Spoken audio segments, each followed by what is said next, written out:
not fascinating how strongly people believe that they have free will, when in my opinion it's quite obvious that they don't?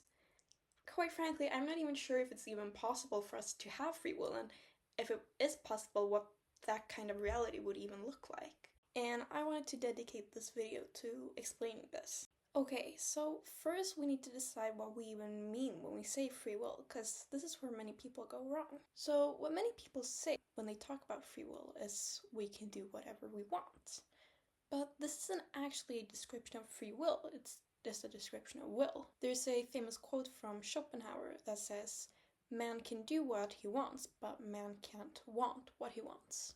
This means that yes, we can do what we want, but we can't choose what we want to want. Let me give an example to illustrate this better. Let's say a friend of mine cooks a meal for me. I can't choose to eat it, or I can choose not to. In that sense, I am free. But the thing is that whether I am going to want to choose to eat it, or whether I'm going to want to not choose to eat it, is determined by external factors outside of my control. Let's say in this scenario, whether I'm hungry or not is going to determine whether I want to eat it or not. I can't just decide to not be hungry in the same way I can't just decide to want to eat something that I don't want to eat. Or perhaps I'm not hungry, but I see it as disrespectful to not eat this meal that my good friend prepared to me. I can't just choose to not care about disrespecting my friend or not. And the thing is that this goes for everything. I remember talking to someone about this and they said, "What do you mean? If I go into a store and they have apples and bananas, I can freely choose which one I want to buy." This is where I had to say, yes, you are free in the sense that you can buy whichever fruit that you want to buy, but you cannot choose which fruit you are going to want to buy. Let's say you like apples and you hate bananas. You can't just choose to want to eat a banana. And whether you're going to want to buy the apples or buy the banana is all determined by external factors. And these factors are such things as your genetics. Perhaps you just have a banana-liking gene, or things from your previous experiences, such as your upbringing, or just if you had a rotten banana yesterday, you don't want to eat another banana today, or your current circumstances, whether you're hungry or not, what you're craving in the moment. All of these things are factors outside of your control. So, as I said earlier, yes, you can do what you want, but you cannot choose what you are going to want. And this is why we have will, but that will is not free.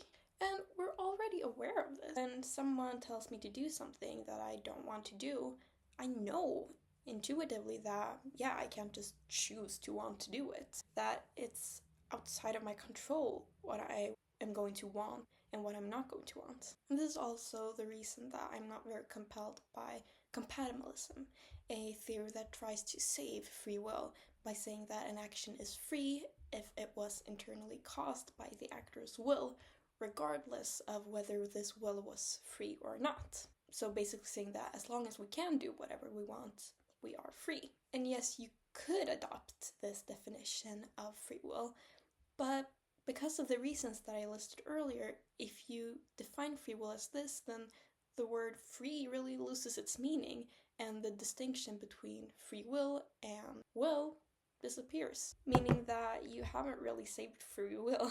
You just redefined free will so that it's the same as will, which exists.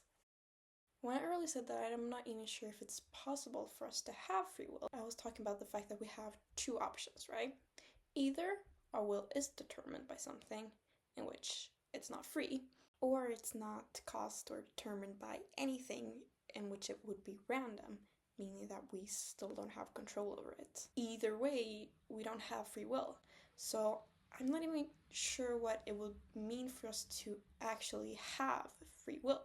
But it's quite fascinating, the fact that regardless of all of these arguments that I just listed, we still feel so strongly that we do have free will and that we are free. And this plays a part in the fact that many people feel so upset at the thought that they don't have free will. They say, "What do you mean? Should I just crawl up into a ball and just do nothing if I don't have free will? It's not my choice either way." Personally, I definitely do feel that I have free will, just as anyone, but I'm not very uncomfortable with the thought that reality is not the way I perceive it to be. It feels counterintuitive, but again, there's many things in reality that are counterintuitive. I actually discussed this in a previous video I made about the Coulomb cosmological argument. I will link it in the description if you're interested. So, in conclusion, we don't have free will, and it might not even be possible for us to have free will. But comment down below, what do you think? Can we have free will, or is it impossible? And if you're interested in seeing more philosophy related videos, feel free to subscribe. And if you like this video, please give a little like. And thank you for listening.